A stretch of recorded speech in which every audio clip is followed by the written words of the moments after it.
Morning. आज हम एक नया article symmetric and skew symmetric matrices के बारे में डिस्कस करते हैं। सममित तथा विषम सममित आव्यूह। हमारे पास दो मैट्रिसेज हैं ए और बी। ए इक्वल टू 1 7 9 7 5 10 और 9 10 6 और बी इक्वल टू 0 -3 4 3 0 -6 और -4 6 -4 6 0। दो मैट्रिसेज हैं।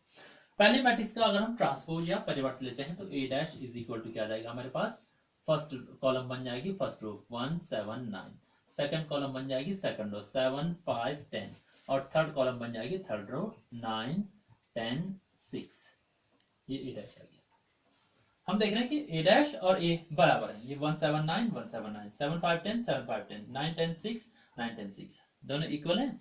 तो हम कह रहे हैं ए डैश इज इक्वल टू ए, अर्थात आव्यूह ए का ट्रांसपोज और आव्यूह ए दोनों ही बराबर हैं, समान मैट्रिसेज हैं। तो हम कहते हैं ये आव्यूह ए एक क्या है, सममित आव्यूह या सिमेट्रिक मैट्रिक्स है। तो ऐसा वर्ग आव्यूह, ऐसी स्क्वायर मैट्रिक्स जिसका ट्रांसपोज उसी मैट्रिक्स के बराबर होता है, सिमेट्रिक मैट्रिक्स या सममित आव्यूह कहलाता है। और दूसरी तरफ इस बी का ट्रांसपोज लेते हैं, B dash is equal to हो जाएगा 0 3 -4। फर्स्ट रो की फर्स्ट कॉलम की फर्स्ट रो बन जाएगी, -3 0 6 सेकंड रो की सेकंड कॉलम बन जाएगी, सेकंड कॉलम की सेकंड रो बन जाएगी और 4 -6 0 इस थर्ड कॉलम की थर्ड रो बन जाएगी। अगर हम इनमें से माइनस साइन कॉमन लेते हैं, माइनस बाहर ले लिया हमने, तो 0 का माइनस तो 0 ही हुआ, 3 का -3 हो जाएगा, -4 का 4 हो जाएगा, -3 का 3 हो जाएगा, 0 का 0 ही हुआ और 6 का -6 हो जाएगा, फिर 4 का -4 हो जाएगा, -6 का 6 और 0 का 0 हो जाएगा। तो ये क्या हो जाएगा -b, क्योंकि ये और ये सेम मैट्रिक्स है। तो हम देख रहे हैं कि इस आव्यूह b का ट्रांसपोज आव्यूह के नेगेटिव के बराबर है। तो ऐसी मैट्रिक्स को हम कहते हैं स्क्यू सिमेट्रिक या विषम सममित आव्यूह। तो ऐसा वर्ग आव्यूह जिसका परिवर्त उसके ऋण आव्यूह के बराबर होता है, उसे हम स्क्यू सिमेट्रिक या विषम सममित आव्यूह कहते हैं। तो सममित आव्यूह में ट्रांसपोज और वो मैट्रिक्स समान होते हैं, विषम सममित में ट्रांसपोज और मैट्रिक्स समान नहीं होंगे, बल्कि ट्रांसपोज मैट्रिक्स के ऋण के बराबर हो जाएगा। तो यदि ए डैश इक्वल टू ए है तो आव्यूह सममित या सिमेट्रिक हो जाएगी, और ए डैश इक्वल टू -a है तो आव्यूह विषम सममित या स्क्यू सिमेट्रिक हो जाएगी। और हम कहते हैं, इसको परिभाषित करते हैं कि यदि a equal to aij of n/n है तो हम क्या कहेंगे, ये आव्यूह सममित होगा कब, यदि aij is equal to aj for every i and j, i और j के प्रत्येक मान के लिए aij का मान aj के बराबर होगा। जैसे यहां देख रहे हैं हम a11 तो ठीक है, a12 और a21 बराबर है, a13 और a31 बराबर है, ऐसे ही a23 और a32 क्या है, ये बराबर है। तो इनमें aij का मान aj के बराबर होना चाहिए। और यहां क्या हो जाएगा कि कोई भी आव्यूह b विषम सममित होगा कब, यदि bij is equal to -bji, i और j के प्रत्येक मान के लिए। हम देख रहे हैं b12 का मान -3 है और b21 का मान 3 है, इसका नेगेटिव है। b12 का मान, ये b12 का मान है -3, b21 का मान 3, b13 का मान है 4 और b31 का मान है -4। ऐसे ही b23 का मान है -6 और b32 का मान है 6। साथ ही साथ इसमें क्या होगा, एक यदि इसमें i और j का मान बराबर लिखते हैं तो हम क्या लिखेंगे,bii is equal to bii, j की जगह पे i लिख दिया हमने, माइनस भी होगा ये, इसको भी इधर ले आएंगे तो bii प्लस bii, अर्थात 2bii इज इक्वल टू 0 या bii इज इक्वल टू 0। अर्थात ऐसे अवयव जिनमें पंक्तियों और स्तंभों की संख्या समान है, अर्थात जो मुख्य विकर्ण के अवयव है वो क्या हो जाएंगे, 0। तो विषम सममित आव्यूह में मुख्य विकर्ण के सभी अवयव 0 होते हैं। अब आते हैं दो प्रमेय के बारे में। दो प्रमेय, इसमें पहली प्रमेय है कि किसी वर्ग आव्यूह a के लिए a प्लस a डैश एक सममित तथा a माइनस a डैश एक विषम सममित आव्यूह होता है। a एक वर्ग आव्यूह है, a प्लस a डैश को हमने सिमेट्रिक और a माइनस a डैश को हमने क्या करना है, स्क्यू सिमेट्रिक सिद्ध करना है। मान लेते हैं b है, b इक्वल टू है a प्लस a डैश। तो इसको सिमेट्रिक सिद्ध करने के लिए हमको क्या सिद्ध करना पड़ेगा, B dash equal to B सिद्ध करना पड़ेगा। तो बी डैश निकालते हैं हम, B dash is equal to हो जाएगा A plus A dash whole dash, इसके पूरे का ट्रांसपोज ले लिया हमने। अब इस पे हमने कल जो प्रॉपर्टी पढ़ी थी कि दो अवयवों के योगफल का परिवर्त उनके अलग अलग परिवर्तनों के योगफल के बराबर होता है, अर्थात पहली अवयव का ट्रांसपोज ए डैश प्लस दूसरी अवयव का ट्रांसपोज ए डैश का whole dash, a plus A dash. किसे किसे निकाला हमने, ये हमने इसमें गुण का प्रयोग किया, a plus b whole dash is equal to a dash plus B dash. और अब ए डैश ये हो जाएगा प्लस ए डैश होल डैश, किसी अवयव के परिवर्त का परिवर्त, जो पहली प्रॉपर्टी थी, इक्वल टू ए हो जाएगा। किसी अवयव के परिवर्त का परिवर्त उसी अवयव के बराबर होता है, कल हमने पढ़ा था, क्योंकि a dash whole dash is equal to ए।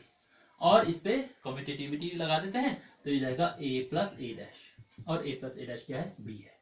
तो B dash is equal to B आया, अर्थात इस अवयव का परिवर्त उसी के बराबर आ रहा है, तो ये बी अर्थात ए प्लस ए डैश क्या हो गई, ये सममित अवयव हो गया। इसी प्रकार मान लेते हैं c equal to a minus A dash. अब क्योंकि हमने इस सी को, इस ए माइनस ए डैश या सी को विषम सममित सिद्ध करना है, तो हम क्या सिद्ध करेंगे, c dash equal to minus c. तो सी डैश निकाल देते हैं, c dash is equal to हो जाएगा a minus A dash whole dash. अब इस पे भी हमने प्रॉपर्टी लगाई कल वाली, योगफल या अंतर एक ही चीज होती है, तो ये हो जाएगा पहली अवयव का परिवर्त ए डैश माइनस दूसरी अवयव का परिवर्त ए डैश होल डैश, क्योंकि a dash a plus a minus b whole dash equal to a dash minus b dash हो जाएगा। अब इस पे भी फिर a dash whole dash equal to a हो जाएगा, तो जाएगा ए डैश माइनस ए, क्योंकि किसी अवयव के परिवर्त का परिवर्त उसी अवयव के बराबर होता है। और इसमें से हम अगर माइनस साइन डाल लेते हैं, तो ये जाएगा, ये माइनस का प्लस हो जाएगा ए, और ये प्लस का माइनस हो जाएगा ए डैश, तो माइनस ए डैश, या ये जाएगा माइनस सी। तो सी का परिवर्त सी के ऋण के बराबर आया, अर्थात c equal to a minus A dash क्या है, एक विषम सममित अवयव। तो अगर अवयव वर्ग अवयव ए एक वर्ग अवयव है, तो ए प्लस ए डैश सिमेट्रिक और ए माइनस ए डैश एक स्क्यू सिमेट्रिक मैट्रिक्स होता है। दूसरी प्रमेय, इसमें दूसरी थ्योरम में दूसरी प्रमेय है, किसी वर्ग अवयव ए को एक सममित तथा एक विषम सममित अवयव के योग के रूप में व्यक्त किया जा सकता है। Any square matrix A can be expressed as a sum of a symmetric and a skew symmetric matrix। इसका प्रूफ कैसे करते हैं, हम लिखते हैं, माना A इक्वल टू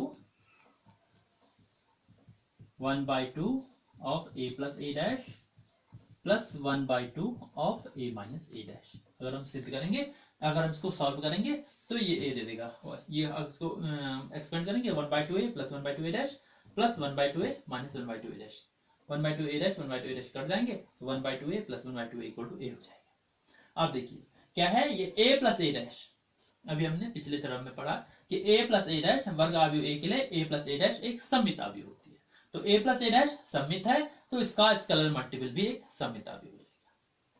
साथ ही साथ A माइनस A डैश, पिछले थ्योरम में पढ़ा था, A माइनस A डैश एक स्क्यू सिमेट्रिक या विषम सममित है, तो इसका scalar multiple 1/2 into A minus A dash भी क्या हो जाएगा, एक विषम सममित अवयव।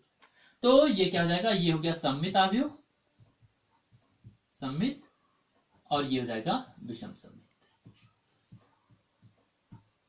तो अवयव A को एक सममित और एक विषम सममित अवयवों के योग के रूप में हम लिख सकते हैं। अब इस पर हम एक क्वेश्चन करते हैं। ये क्वेश्चन है b इक्वल टू 2 - 2 - 4 - 1 3 4 और 1 - 2 - 3। इस अवयव को हमने एक सममित और एक विषम सममित अवयव के योग के रूप में लिखा है। इस कभी कभी ये बोर्ड में 6 नंबर के लिए क्वेश्चन आता है कि इस अवयव को एक सममित और एक विषम सममित अवयव के रूप में लिखिए। हम लिखते हैं, माना b equal to 1/2 of b plus b dash plus 1/2 of b minus b dash, ऐसे। तो सबसे पहले हम b डैश निकालते हैं, b dash is equal to हो जाएगा, इसका ट्रांसपोज हो जाएगा 2 - 1 1 -2 3 -2, और ये हो जाएगा -4 4 और -3। इसकी सहायता से हम b प्लस बी डैश को निकालते हैं, तो ये जाएगा 1/2 of b plus B dash is equal to 1/2 of b plus 2 + 2 4 -2 -1 -3 -4 + 1 3 -1 -2 -3 3 + 3 6 4 + -2 2 हो जाएगा 1 -4 -3 -2 + 4 2 और -3 -6 संगत अवयवों को जोड़ दिया, पहले अवयव को, दूसरे अवयव को, तीसरे अवयव को, ये हम पहले पढ़ चुके हैं। और आधे से गुणा कर देंगे तो जाएगा 2 -3/2 3/2 -3/2 3 1 जाएगा -3/2 और ये जाएगा 1 और ये जाएगा -3 1 -4 + 1 ये हो जाएगा -3 -4 + 1 -3 तो ये भी -3 हो जाएगा।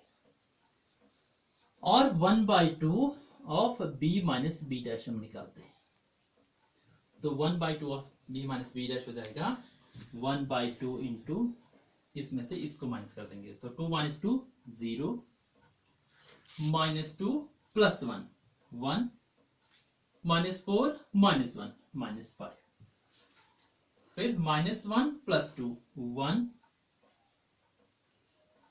-2 + 1 -1 फिर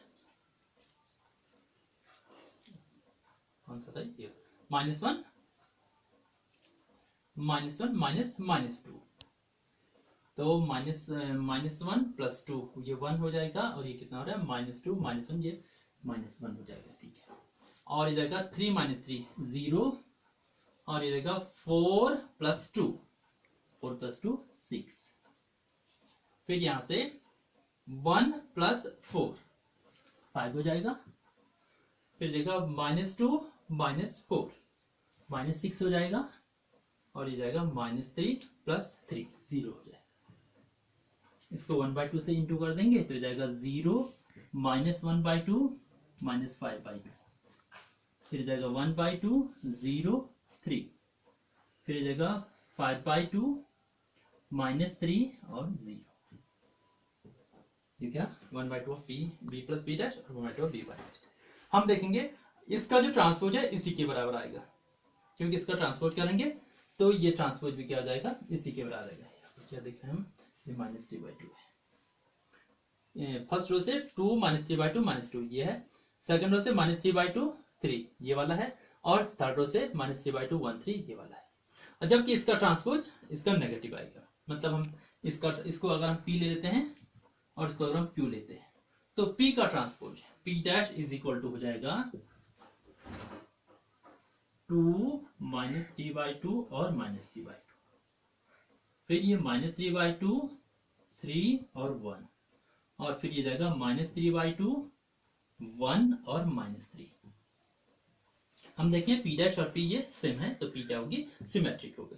और q डैश निकालते हैं अगर हम, q dash is equal to हो जाएगा 0 1/2 5/2 -1/2 0 और -3 -5/2 -3 और 0 -5/2 3 और 0